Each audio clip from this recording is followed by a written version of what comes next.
મહારાષ્ટ્રના નંદુરબારમાં હત્યાકાંડ લઈ મૂક રેલી નીકળી।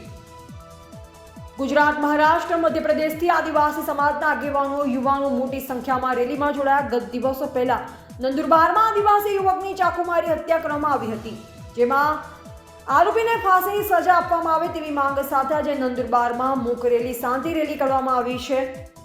નહેરુ પુતલાથી લઈ નંદુરબાર કલેક્ટર ઓફિસ સુધી આદિવાસી સમાજ દ્વારા મૂક રેલી નીકળી। આ રેલીમાં ગુજરાત, મહારાષ્ટ્ર અને મધ્યપ્રદેશથી આદિવાસી નેતાઓ સહિત સામાજિક આગેવાનો, યુવાનો મોટી સંખ્યામાં મૂક રેલીમાં જોડાયા।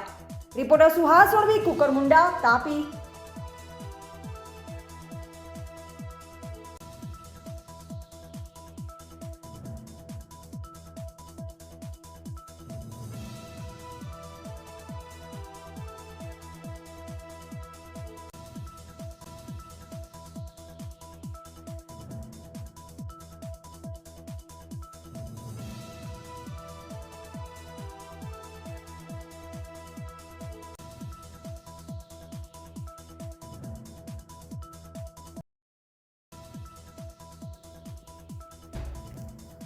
મહારાષ્ટ્રના નંદુરબારમાં હત્યાકાંડ લઈ મૂક રેલી નીકળી।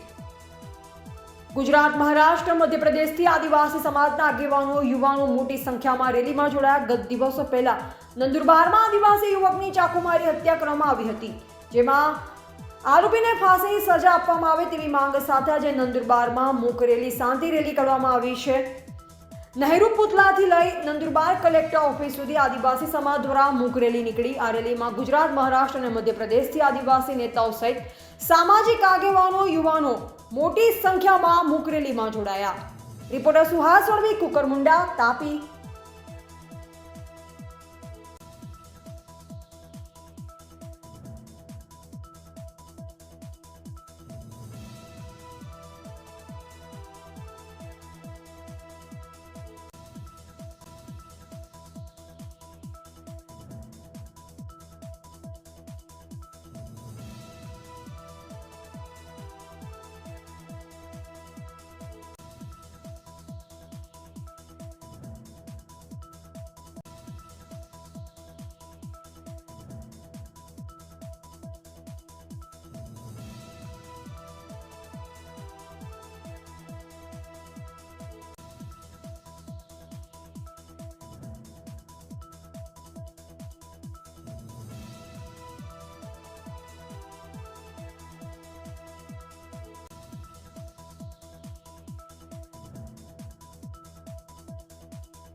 જે રીતે જયેશ બાબાની હત્યા થઈ છે, એ હત્યા એક આદિવાસી સમાજને કલંકિત રૂપ છે કે જે લોકો બહારથી આવીને પોલીસ સાથે ઊભા રહીને એની હત્યા કરવામાં આવે છે, એ ભારતના આદિવાસીઓ માટે ખરાબમાં ખરાબ અને ચિંતાજનક આ પ્રેરણારૂપ છે।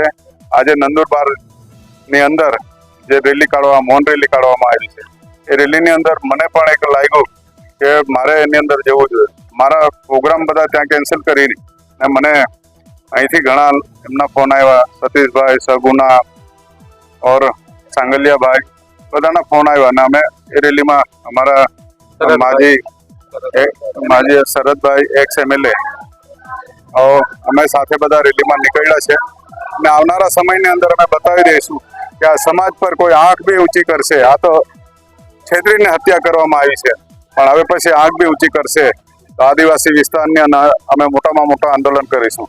ને હવે પછીનું અમારી જે મિશન છે, માન્ય છોટુભાઈ વસાવા અને બીજા આગેવાનો છે, એ આવનારી સમાજમાં સંસ્કૃતિ અને પ્રકૃતિની અમે રેલી કાઢીશું. સંસ્કૃતિ પ્રકૃતિની અંદર અમારા પોતાના ઓજારો હશે, એમાં તીરકામઠા, ધારિયા, ભાલા બધું જ હશે કે જેથી અમે અમારું રક્ષણ કરી શકીએ, જેથી અમારી પહેચાન રહે. એના માટેની અમારા પ્રકૃતિ પૂજક લોકો છે, એનો અમે બચાવ કરી શકીએ. આદિવાસી અનાદિ કાળથી વસનારો અહીં છે, એનો માલિક છે. સુપ્રીમ કોર્ટે પણ એને જજમેન્ટ આપ્યું છે કે આદિવાસી આ દેશનો માલિક છે. તો આ માલિકને જો ડરાવવામાં આવશે તો કદી છોડીએ નહીં. એવી અમે બધા યુવાનો વતી, સમાજ વતી આજે એક વ્યથા અને દુઃખની અંદર અમે રેલીની અંદર આવ્યા છે. તો જરૂર આજે મૌન રેલી છે એટલે અમે આજે કશું નથી વધારે બોલી શકતા, પણ જ્યારે અમારું મૌન નીકળી જશે એ દિવસે કોઈનું ફોન પણ નીકળી જશે.